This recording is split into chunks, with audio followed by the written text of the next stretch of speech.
So hello and welcome to this lunch seminar that is organized jointly with SSE Alumni and the Mistra Center for Sustainable Markets, Misum, here at Stockholm School of Economics, and the NGO Hand in Hand. So thanks for joining us both physically here in person and digitally on Zoom. And today we're going to discuss the topic of how can entrepreneurship contribute to economic empowerment of women. And we're going to discuss this both from what we know in research and in practice here by having hand in hand talking about their work. My name is Martina Björkman Nyqvist, and I'm the executive director at Misum. I'm also an associate professor at the Department of Economics, and I'm also the host for today. Misum, just quickly, is an interdisciplinary research center focused on sustainable markets and sustainable research located here at Stockholm School of Economics. And we work with stakeholders, including academics, business, NGOs, politicians, and so on, as well as SSE alumni and SSE students. Today, we're joined by two Misum researchers, Anders Olofsgård and Diogo Mendes, who will be kicking off today's lunch seminar with research knowledge on different tools and methods that have been used and are used to improve economic potential of women in low-income countries. And what they will talk about are entrepreneurship, business training, microfinance, and self-help groups. Then we're also joined by Charlotte Boman, chairperson of the board for Hand in Hand, who's going to talk to us about what we know about these tools and methods from the practice and from the field. Hand in Hand is an NGO that aims to develop female entrepreneurship as an effective, long-term, and sustainable method to fight poverty. Charlotte will tell us a bit more about their mission and the work that Hand in Hand is doing later on. So a warm welcome to everyone joining us here today. I hope we're going to learn a lot about what we know works, what we might know doesn't work, and what is happening in the field in the broad theme of empowering women. The presentations from the three speakers are going to be followed by a panel and hopefully questions from you, both physical you and virtual you. So remember the questions you have during the presentations, and then you will be allowed to raise them to the speakers at the end. And if you're joining us remotely, use the chat function on Zoom to ask your questions, and we're going to read them out loud. And then there's something more important here. This seminar is recorded. So we would like to be able to have this visible for also people who can't make it today. What is important here is that only the speakers on stage are going to be visible, and the audience in here or on Zoom is not going to be viewed in the live recording. So now we're ready to launch here. First off, we're going to hear from Anders Olofsgård, Misum researcher and deputy director at SITE, associate professor at the Stockholm School of Economics. Anders is going to share some insights from a research project that he worked on for many years in India on public goods and self-help groups, where they have collaborated with the NGO Seva Mandir. Welcome, Anders. Thank you very much, Martina. I can make this work. So the title of my presentation then is Can the Poor Organize Public Goods and Self-Help Groups in Rural India? And this is joint work together with Raj Desai from Georgetown University. So what I will talk about then is a case study of an impact evaluation we conducted some years ago of a so-called self-help group project run in rural Rajasthan in India. Martina may be excused because I've also worked with Seva Mandir, but in this particular project, I actually worked with another grassroots movement in India called the Self-Employed Women's Association, Seva, which is very similar to Seva Mandir, obviously. It's easy to confuse. But anyway, this particular program has many similarities with Hand in Hand, but also some differences. But in addition to talking about what we're actually finding in this impact evaluation, I wanted to take on the researcher's hat and talk a little bit more about research methodology. Why can I, who is a man, who is not an entrepreneur, who's middle-class background in a rich country and so on, who am I to say anything really about, self-employment of poor women in rural Rajasthan? And of course, it all goes down to, research methodology. And I'll try to do this in 10 minutes, which will be a bit of a challenge, but I'll try to run through this quickly. So the actual project then. So this is an anti-poverty and female empowerment program targeting women in rural Rajasthan, India. And as I said, it's run by an Indian grassroots movement called the Self-Employed Women's Association. And there are some different elements that are part of this particular program. But a key part then is the organization of these all-female so-called self-help groups. So these are basically a group of women coming together and taking care of some of their joint interests in different ways. An important part of this particular program, at least, are so-called rotating savings schemes. So all these women come together, in this case, like once a month. They all contribute a little bit of money to a common pool, and then they take turn borrowing from them. So this gives them a resource or an opportunity to now and then get access to a little bit more money for potentially making some kind of productive investment, but it can, of course, also be used as insurance against income shocks or health shocks or something. But in addition to that, the organization also provides some livelihood training and some childcare provision to release some time for these women as well. But it also very much, and this is an important part, and it very much sort of emphasizes collective action, female empowerment, and that these women should be more kind of politically engaged in the local politics, in issues that they care about. And this is going to be particularly water, I can tell you, I'm going to talk about. So just very quickly, the sort of research setting then. So this is the state of Rajasthan in India, which is a relatively poor state. We are working in the south in a district called Dungarpur, which is a particularly poor and backward district within this already poor state. So as many as 65% of this population consists of what is referred to as scheduled tribes. So it's sort of particular groups that are particularly vulnerable in many ways. In our sample at this time, female literacy was as low as 18%. So a huge majority of these women were actually illiterate. So a little bit more detail on the particular intervention then. So the Self-Employed Women's Association entered into this village, basically made them aware about this opportunity of joining the organization and then creating these self-help groups. To make sure that women who are joining are somewhat motivated to do this, there was a small fee of 5 rupees to be paid for membership. Then Self-Employed Women's Association helped these women to organize these self-help groups of roughly 20 women, but it varies across different groups and so on. And then they were holding these monthly meetings where they contributed something between 25 and 100 rupees each time. So this, they could decide on the sort of actual amount themselves. And then in addition to that, we had these job training programs and workshops, and also the encouragement of cooperation and political engagement.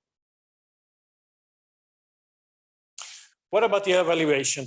Well, our evaluation, our role as researchers here are 2 different parts.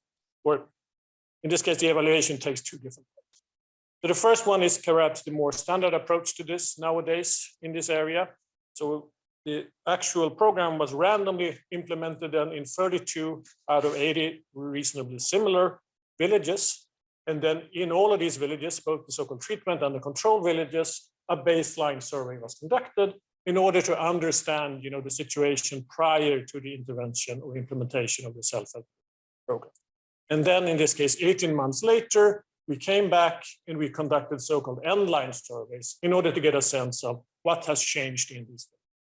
And in particular, the idea of the analysis then is to look at the so-called difference in difference. So what has changed differently in the treatment villages relative to the control villages in order to be able to control for changes that simply has to do with time or with development more. Then the second component we were also having as part of the research methodology here are so-called lab in the field experiments that we were conducted in 14 of these villages, 7 treatment villages, SSE villages, and 7 control villages. And this basically means collecting a group of women in a common place and using simple tools of game theory to create incentivized scenarios to solicit measures of cooperative behavior and collective action. So we basically wanted to know whether this intervention really made them trust each other more likely to cooperate. And I will explain a little bit more in detail what this actually. in 1 minute. So what were the primary outcomes we cared about then? Well, if we look at the survey work, it was in particular in 3 areas. So the first area is what we think was financial inclusion then, what was the impact of savings level? Was the impact on borrowing, access to formal credit through banks and so on? What was the impact on bank accounts of these women?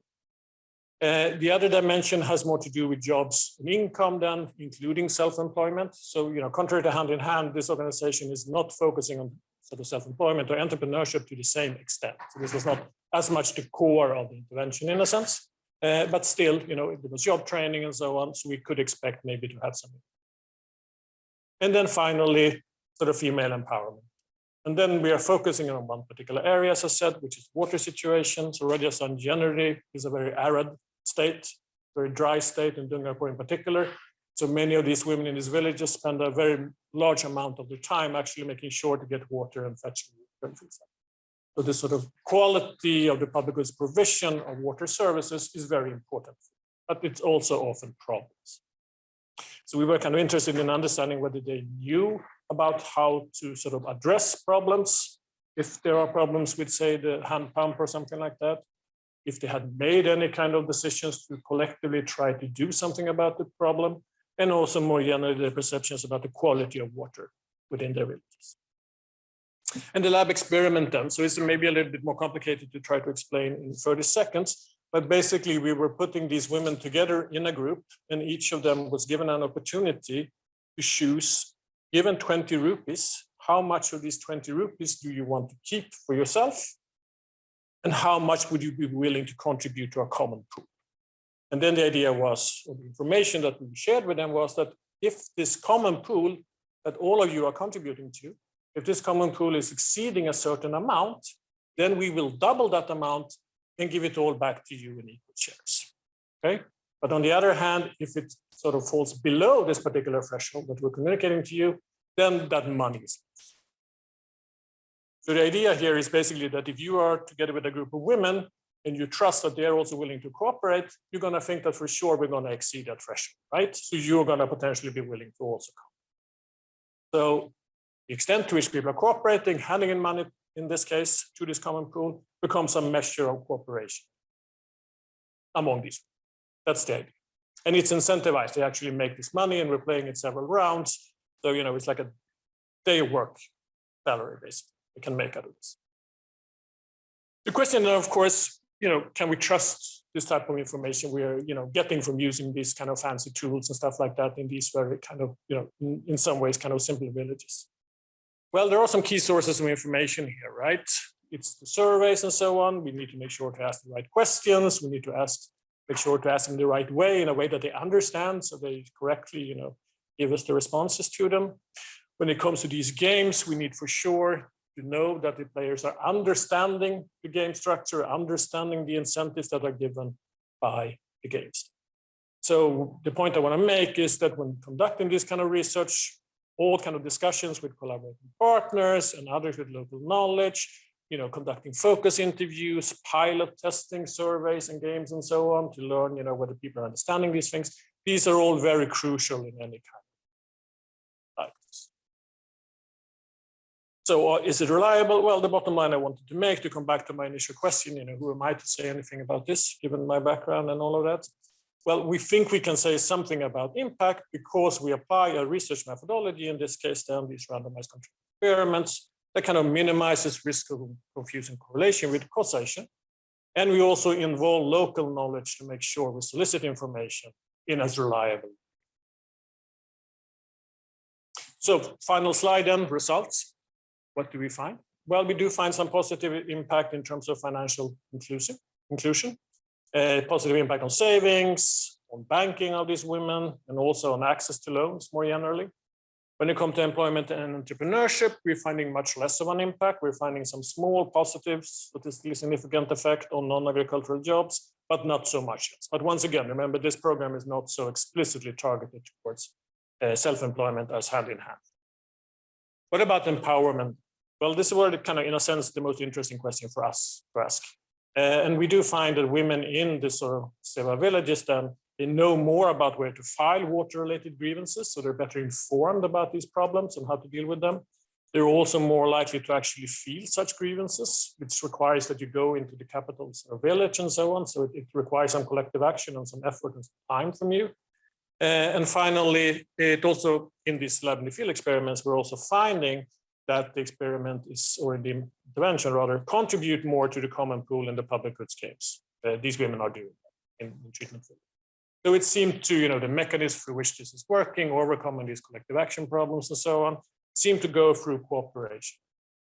And finally, then public goods quality. They do report better water services in many ways. We can measure both this objective and objective measures through census data. So it seems like, they not only know more about these things and take actions to deal with them, it also has an impact. It does better.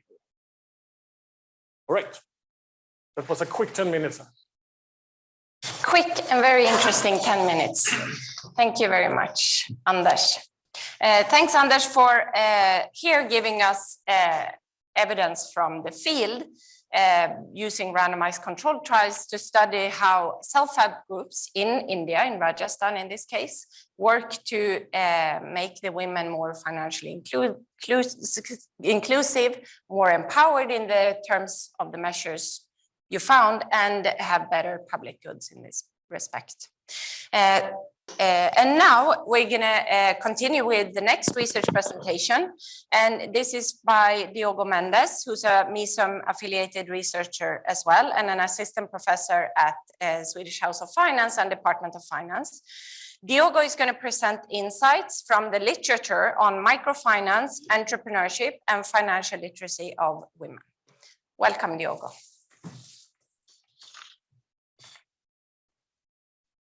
Hi, everyone. Thank you very much, Martina. Thank you very much for the invitation to take part in this event and present some insights about microfinance, entrepreneurship, and financial literacy of women. I should start by saying that I don't have work on microfinance myself, but I have some research in developing countries, specifically in financial practices and financial training, and I hope I can contribute to this discussion today.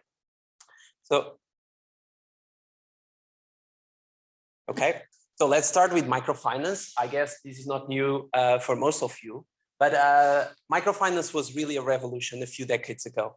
And it was actually the basis of this Nobel Prize by Muhammad Yunus. And it was a financial revolution because it differed from any other aspect from the traditional banking and the traditional financial system.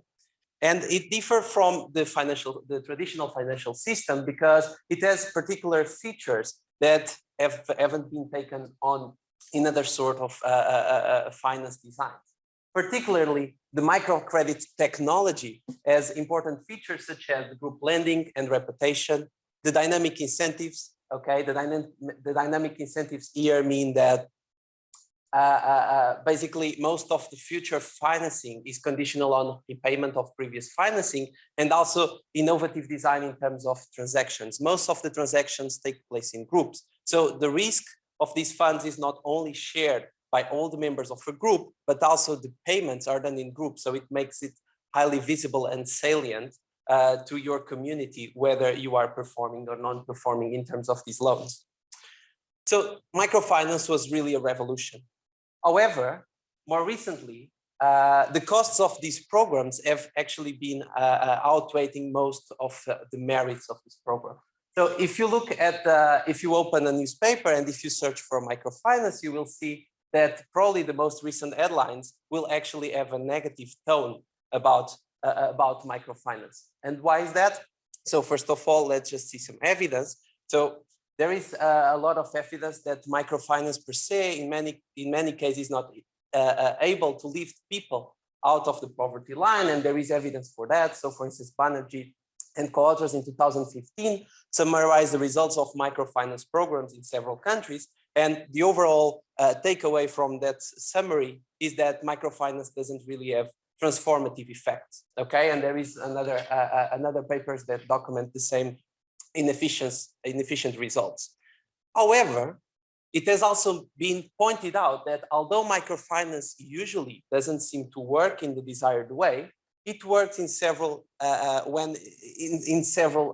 specific settings. Particularly, it usually works when it targets women, and it works when these microfinance programs are coupled with human capital programs, human capital accumulation programs such as financial training. So most of the organizations that provide microfinance and NGOs now adopted this approach that is not only finance, but is finance plus something. And usually this something is financial literacy and financial and business training.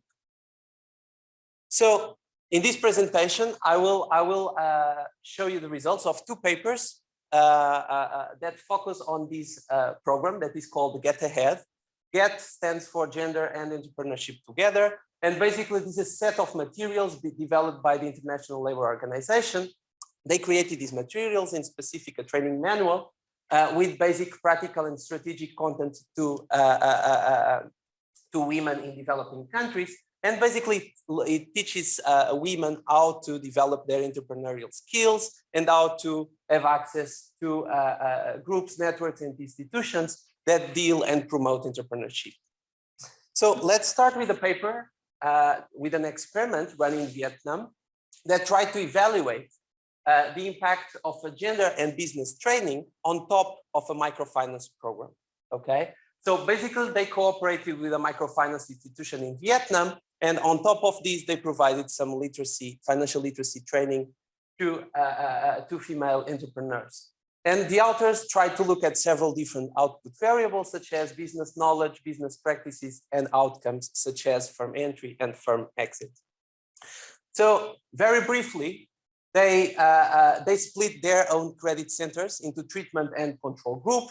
And in the treatment group, basically people that get access to credit from those credit centers actually receive this financial training based on the Get Ahead materials. On top of that, the researchers also wanted to see how gender plays in this relation between financial literacy and microcredit. So basically in some of these training in these credit centers in the treatment group, they also invited women to bring their husbands to see if bringing their husbands on board actually makes a difference.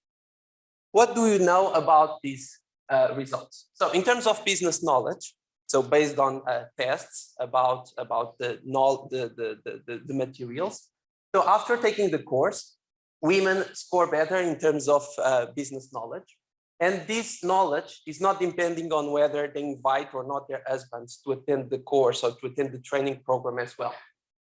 Although the authors don't see a lot in terms of business practices, when they look at the outcomes, they see that the average business is able to get an extra $70 by the end of the year. So this amount it might be very significant for those small businesses. And again, there is evidence that bringing husbands on board doesn't really affect it much, these results. Now, I will turn to a second experiment, and this one was conducted in Kenya, and they tried to evaluate whether business training matters, again, using materials of Get Ahead, but not only that, but also to address a common concern that when you provide something to these entrepreneurs, actually they might do well, but that extra performance might be at the expense of the other entrepreneurs that sell in the same local market or that operate in the same area.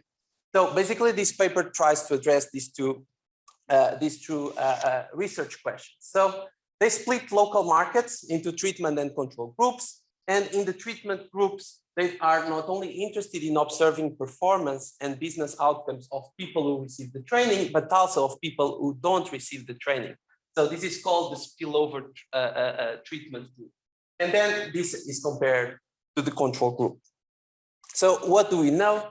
Researchers visited these businesses 3 years after, and basically they observed that the firms that received this treatment actually increased profits by around 15%. So it really seems that having access to this type of training actually matters for business performance. But they are also interested in seeing whether there are spillovers or not. That means that by looking at the treatment firms, they could increase at the expense of the others in the same local market that actually could be harmed by this increase in the treatment group.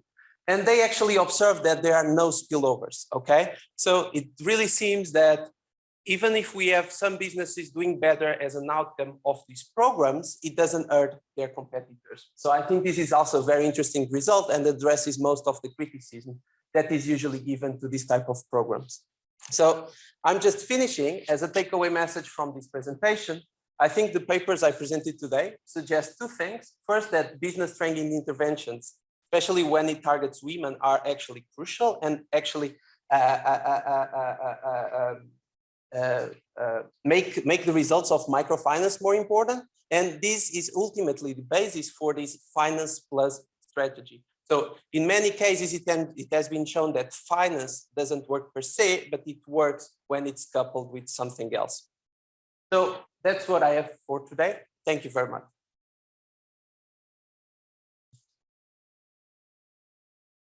Thank you so much, Diogo. This was super interesting as well. Yes, thank you very much. So, you know, we learned a lot. So we know a lot, actually. This field has been very well studied. And, you know, what evaluations and what research can do is to learn what works, what doesn't, and what can we build on that works and to make it even better. And I think that's the beauty of these type of impact evaluations, that you're taking projects further and further. And this is a good example of that. Microfinance by itself might not be the magic bullet, but you know, we can see that adding components such as gender, focusing on females, but also adding, you know, business training to it, clearly seems to be impactful and not killing other businesses. Thanks for that, Diogo. So transitioning from the world of research that Anders and Diogo has given us into how these methods and tools are used in practice, we're very happy to be joined by Charlotta Broman, chairperson of the board for NGO Hand in Hand and an SSE alumni as well. Charlotte, thank you very much for being here today with us, and we look forward to hearing what Hand in Hand does on female entrepreneurship in the fight against poverty. The floor is yours. Well, nice to be here. This is actually my old school, so it's nice to be back. I'm not sure about this area. I think it was more like a partying corridor all over the place here. Anyway, I work with Hand in Hand. It's been really interesting to listen to those presentations because they present what we do, but from a completely from a different angle. So what I'm going to do now is present a bit what reality looks like, what it looks out like in real life.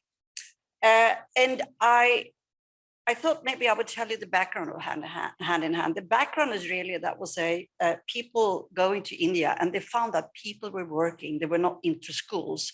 So they went back. This was a Swedish organization, and they thought that we need to get those kids back into schools. And after a while, they found out it's because the families are poor. They could not afford to have the kids at home, so they were sent off to different working places. So since then, this model has been developing. So what we do actually out in the field, we take in all this research, all those experience every day, every single day, from in the morning until late night to make the model even more efficient and better. So this is just a picture of what's happening. So it's all about really trying to support yourself and your family. And when you can support yourself and your family, you could do it many other things. You get empowerment and you get inclusion in the society. The interesting part is really what has been presented is that what Hand in Hand does after nearly 20 years of work is that we have developed a concept that we work with. And we work in India, and we work in Africa, and we work in Afghanistan as well. And all the interventions that we do are based on this model. So what's happening? We do this is actually in Swedish, but it's about social mobilization. This is the self-help group. That's the core of the activities. So what happens is that we have staff, only local staff, that will go out into the field and mobilize people to join the group. So what they say is, how is your life? Would you like to make things better? How can we handle it? And then people get motivated and they go together. So it's a real grassroots level organization, which is really important for the motivation. But they need support because they don't have any tools. They haven't maybe not been to school. They haven't been out of the small village. They need all the support they can get. And normally this is spreading in the area. So then we do not have any problems with recruiting. People want to join because they can see the very positive effects of the interventions. So what's happening is that we go out into the field, we say, who's want to join? And in India, we work 100% more or less with women. In Africa, we work with mixed groups. In Afghanistan, we work with mixed, both with women and men, but in separate groups. So what we do is we adapt the model to the area in which we work, which is really important. There is not one model fits all. You have to do it differently. In Africa, on average, we had about 70% female and about 30% men, and they are mixed. I also would like to mention that over the last years now, the last 3-4 years, we work more and more with youth because that's where the big challenge is really in the future. You can look at the demographics in those areas. So youth has to be included. So we have several programs just focusing on youth where we need to adjust a bit to make it workable and efficient. So we got the self-help groups, and they could be anything between normally 10 to sometimes up to 30. And the thing is that I think you talked about is they know each other. It's out locally in a small village. They know each other, more or less. If they don't know each other from the beginning, they know somebody who knows somebody else. So the trust is normally built in from the very beginning, and it's not compulsory. You join if you want to, you don't join if you don't want to. So this trust thing that we talked about is really kind of built in from the very beginning. And from day one, they start saving money, like in a table banking or merry-go-round, which they decide themselves, okay, how much money do we want to put on the table? 100 rupees per 2 weeks or per month. And then they say, okay, we got this much money. Is anybody, you want to borrow it for something? And then they discuss. No, but somebody says, I would like to borrow it because I want to buy a goat, or I would like to buy a bag of rice or something. And then they discuss and they say, okay, we trust her, she can do it, and she's supposed to pay back. And they can also decide on the interest rate. If they want to charge an interest, which they usually do, they charge on an interest rate. And you can imagine, all in this little village, they keep an eye on you. So they will know if you don't pay back, they're going to ask you, they're going to come to your little hut and ask you, where's the money, what's happening? So there's a very strong control, if you wish, or insight in that's built into this society. And the good thing with the SDG too is you can add on different aspects like climate change, like gender, like literacy, for example, whatever you want to, you can put into that model. Then based on those SDGs, we have business training, and that is really a basic, it's very market oriented. It's about what kind of goods do you have in your neighborhood? Is there anything that is missing? Is there anything you can do better than anybody else? And it's all about to awaken the possibility of growing your business. I mean, if you got 2 tomato plants in your backyard, maybe you can go outside, you could have 20. And if you sorted tomatoes, you could sell those tomatoes at that market, at that price. The small ones you can maybe trade with your neighbor. And the bad ones you can make a sauce, and it's going to be Magdalena's great homemade tomato sauce, and you can sell it at the market. So it's a market orientation, which is a bit different from many other interventions that are made when it comes to business training. The business training too is really built locally. It's in the local language, and it looks a bit different. In Africa, we normally run it over a 6 months period, like 2 to 4 hours every 2 weeks. They can decide themselves. You have to look at the logistics as well. Sometimes you have to go far out into the field, so it's quite time consuming. In India, it's more based on normally like 3 times 2 days. So it's more, it's actually shorter, not so profound. On top of that business training, we have skills training. So if you want to learn to let's say, sew, or you want to learn to make leather goods, or you want to rear goats or have chickens, for example, that's where you get the training. And we also encourage corporations to go together and have. I've been out quite a bit, and I can tell you the number of chickens you see raised out in those developing countries is enormous. So people eat chickens, and normally what they do is they buy small broilers and they feed them for 6 to 7 weeks, and then they sell them off. The chicken is something you can go for if you want to do business. But it's always market oriented. It's important that you know that you can find a market. What we do, we add on when you run your business is that we do some smaller microfinance within the organization, and we try to help them to connect them to bigger microfinance institutions. And then we help them with market links to develop their companies and with quality control. I also would like to mention that all of those companies are in the informal sector.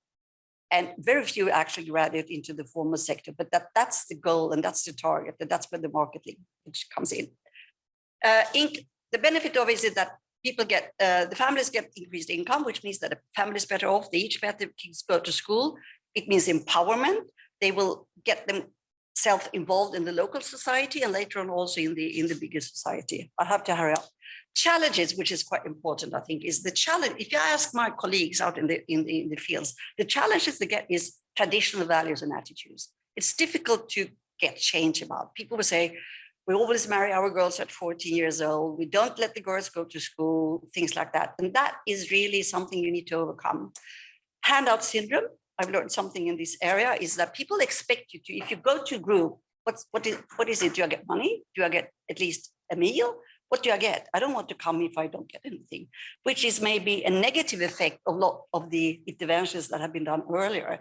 This is about self-help. So they need to explain to you, this is about yourself, helping yourself, getting into a better life. Long-term support. Normally, the financing that we get is like 3 years, maybe even shorter. That's a very short time if you make a change in society. You need a longer term. We work with our groups for many, many years. Sometimes we work up to 8 to 10 years because they need monitoring, they need business development. Achievement today, we trained about over 3 million people that had created more than 3 million small enterprises. And we created about 5 million jobs, which impacts about 20 million people have got a better life. I think that was it. Now, I have the permission to show a very small film from the reality. And how do I do that? That was 10 minutes. Right. Você. Three-legged pot for sale. Mapota kasimba. Yamtore kuno. Nemtengo yakadzikira. Mapota akasimba anogara makore amunoda kana kusvikira yava kukonfirma.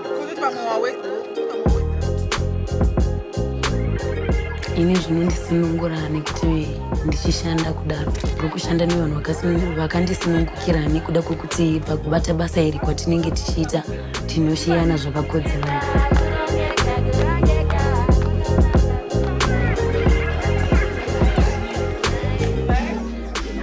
Hand motivated us how to interact with customers, business conduct, advertising, marketing. Even if you fail, you can rise up.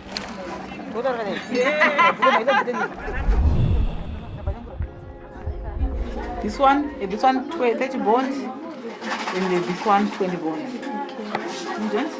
It's good. Where did you put it? Kubva patakatanga kuita zvidzidzo zvehendi nehendi takaona budiriro yedu ichitanga kushanduka, upenyu hwedu uchitanga kuchinja.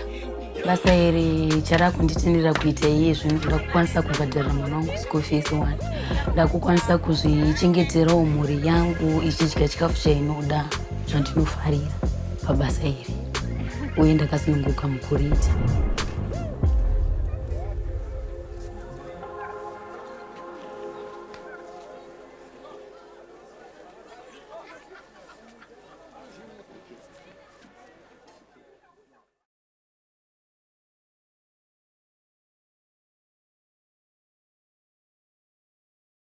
Thank you very much, Charlotte.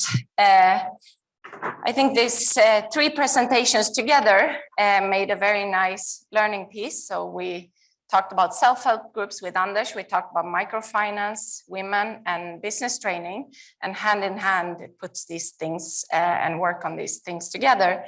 And we are, through Charlotte's presentation, learning about the practice as well. So now, for the remainder of the time, I'm going to invite the speakers to come and sit down, and we're going to have a little bit of our panel discussions, but then I also hope that there will be questions from the audience, both on Zoom and here physically.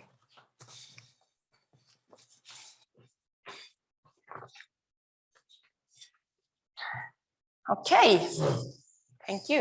Is this mic on? Yes, okay, perfect. So let me start by one question that I have when I think about this. So what we have ongoing in the world, focused on a lot of different areas, is of course what we all know about the SDGs, Sustainable Development Goals, and the Agenda 2030. So what we talked about today, why is that important for Agenda 2030, and where does it fit here? Financial inclusion, self-help groups, female empowerment. Why do we need that? And do we need that to reach Agenda 2030? And just, please feel free. Yes. And why?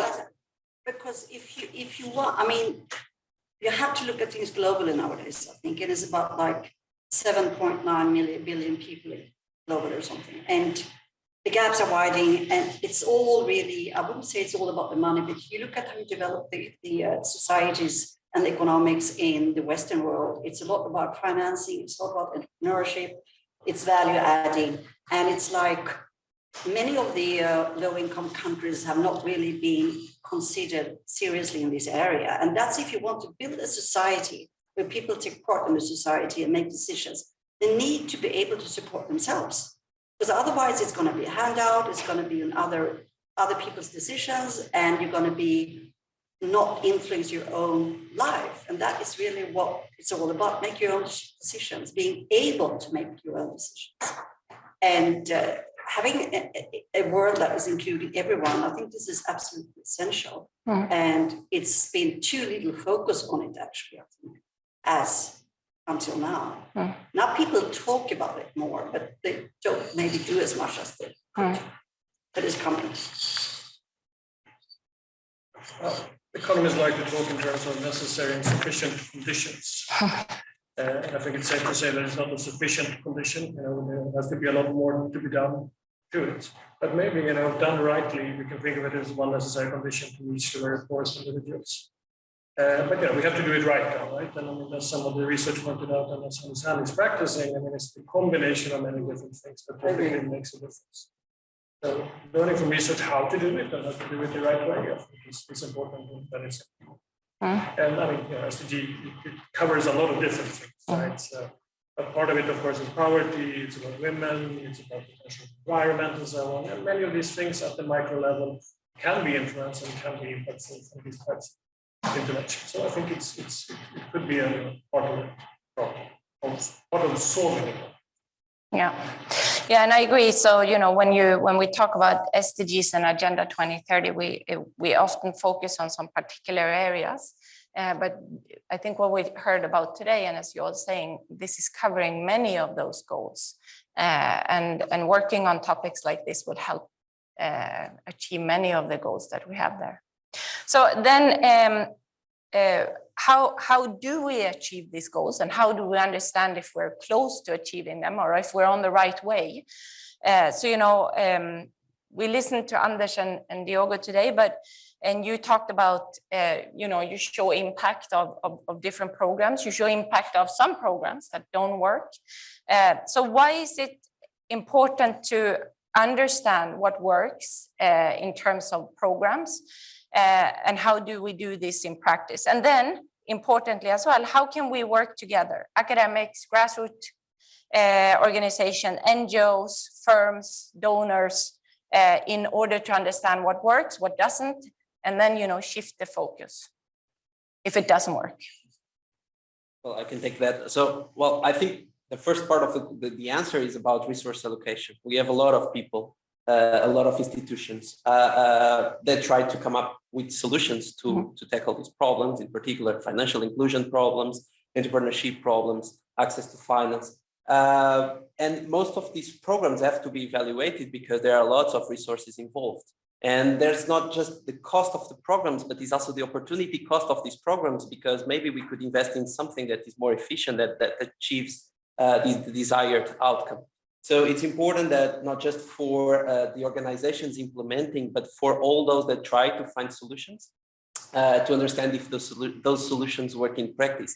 And as we see, it's also important that we actually follow these sort of programs over time, because what it seems to be in the beginning sometimes is not what it seems in the long term.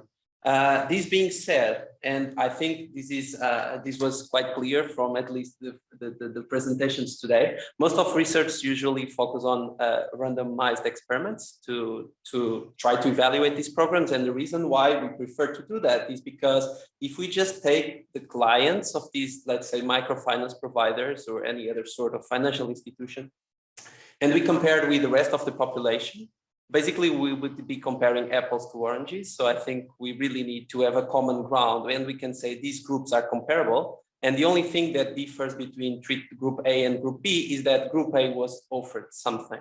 So that's how we researchers try to answer these questions and try to see if programs work.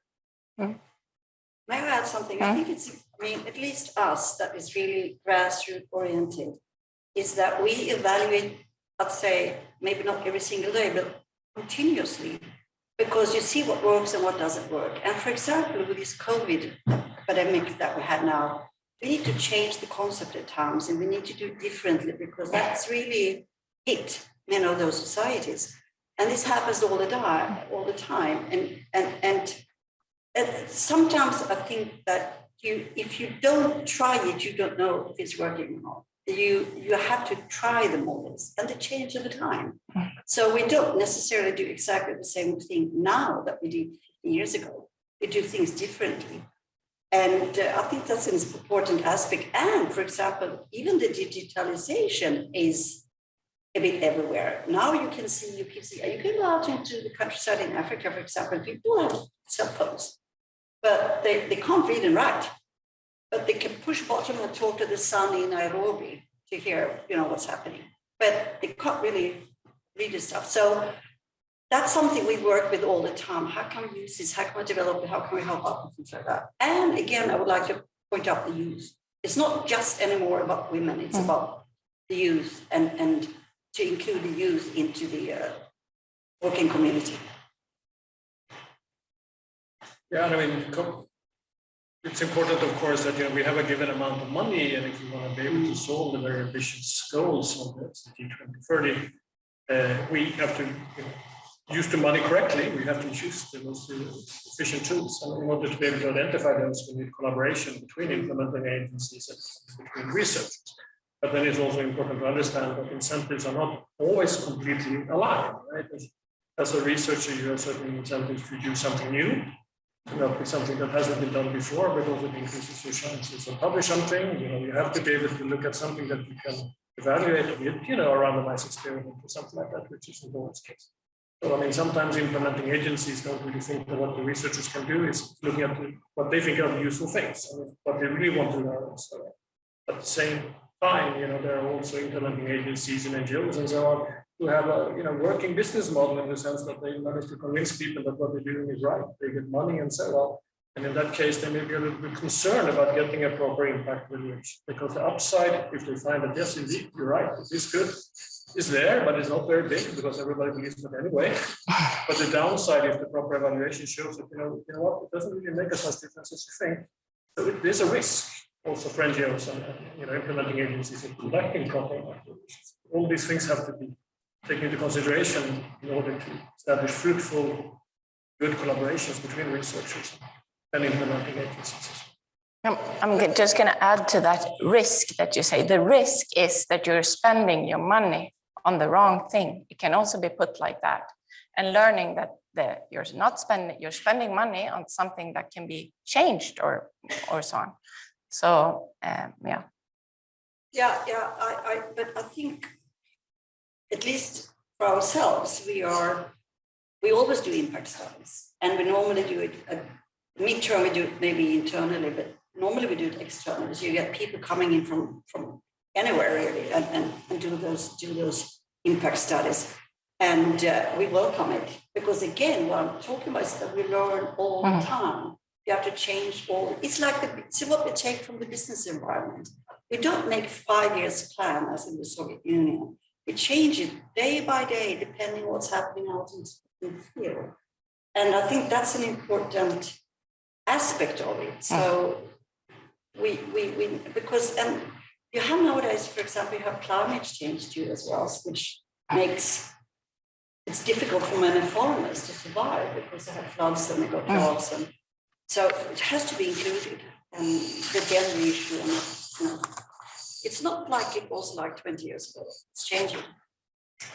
It's changing, and it's changing fast. So thank you very much. But now I'm going to open up the floor, and I already see questions. Yes, please.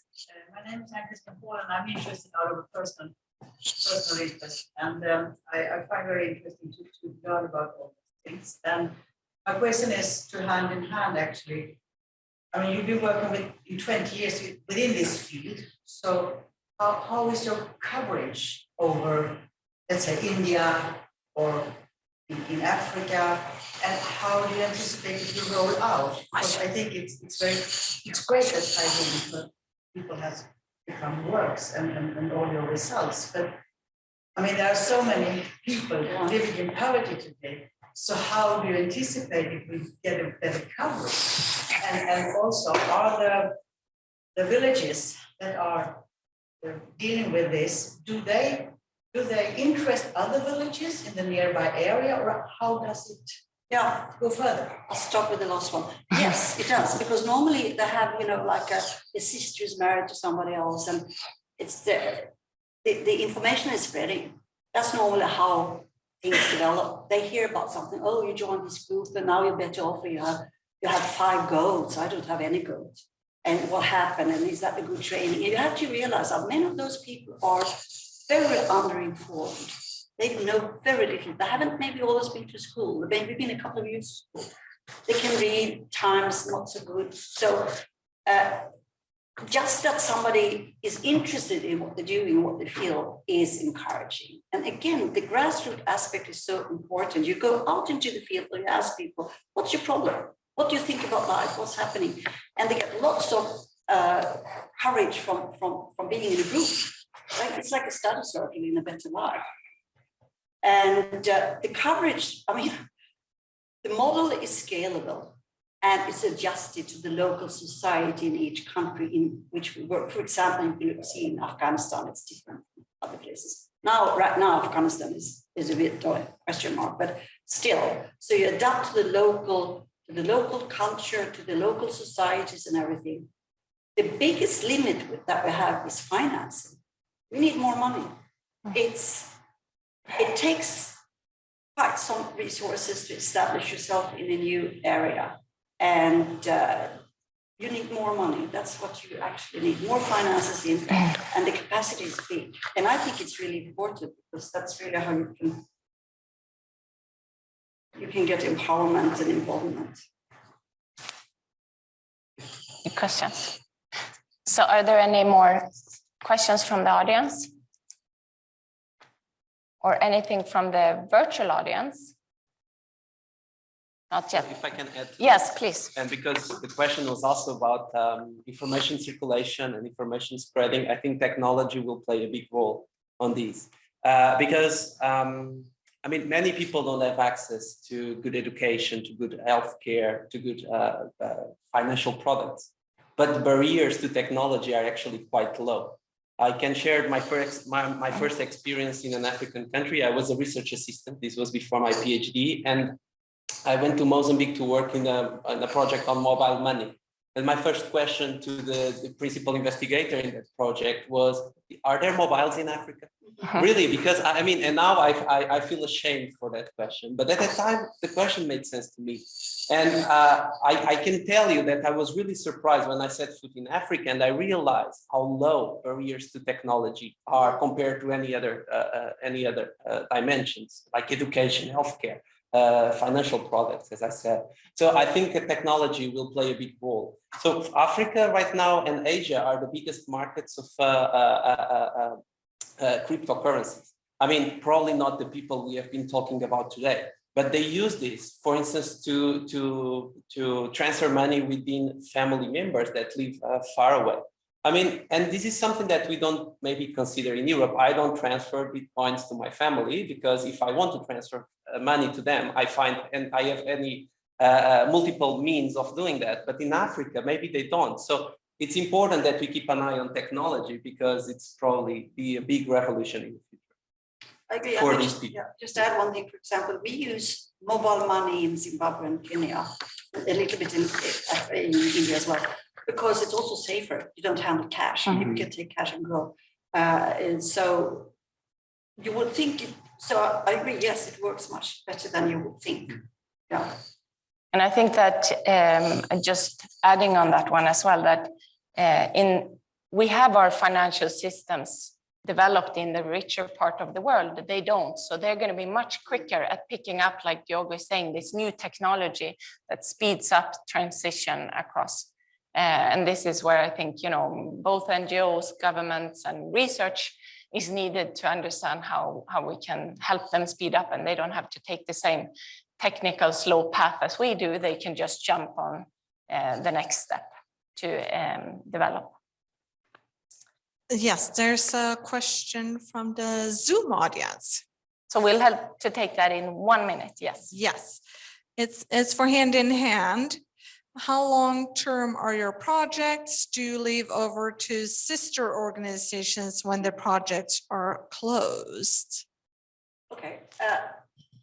We got projects that would run from, let's say, minimum 2 years, and then we have normally we get financing for 3 years, maybe 5 years, and then we try to maybe run them further if we can. But that's normally 5 years, and then of course we use that knowledge and build them into new projects. And one part that I did mention in my presentation is that we try to, when the self-help groups are built on a local involvement, and we encourage them to build stronger communities, like community-based organizations, and call them a bit differently in different countries. So they go together and they try to create stronger bodies to try to influence the local society. And that could be, for example, in many projects in India, we take on a teacher in the local school, and then we say we're going to pay for 2 years. And then if you think it's a good idea, you go together and you kind of go to the local authorities and say the teachers are too bad, or we're not even there. We want teachers to come every day. And as long as there are kind of democracies, there's a push, and this will slowly and it will develop the right way. So we try to build that into that's part of our, what we call exit strategy. We try to be locally stronger societies. So I'm afraid time is up, and the lunch seminar is over. It's 1 o'clock, so people, can leave the lunch seminar and go and do regular jobs. Thank you very much, speakers, audience, physical and virtual audience, for joining us today in this conversation. I also want to thank the organizers, the SSE Alumni team, the Misum team, and Hand in Hand for helping us host this seminar today. If you want to engage with Misum, what we do with research and practice, get in contact with us. You find us on our webpage, where you find everything about how to reach us, but also on upcoming events. If you want to know more about Hand in Hand, you reach them also on their webpage, handinhandsweden.se. And if you want to reach Anders and Diogo, you get in contact with us as Misum, and we're going to make sure you get their contacts. So for now, thank you everyone, and we look forward to seeing you all in future events. Take care and have a great afternoon. Thank you.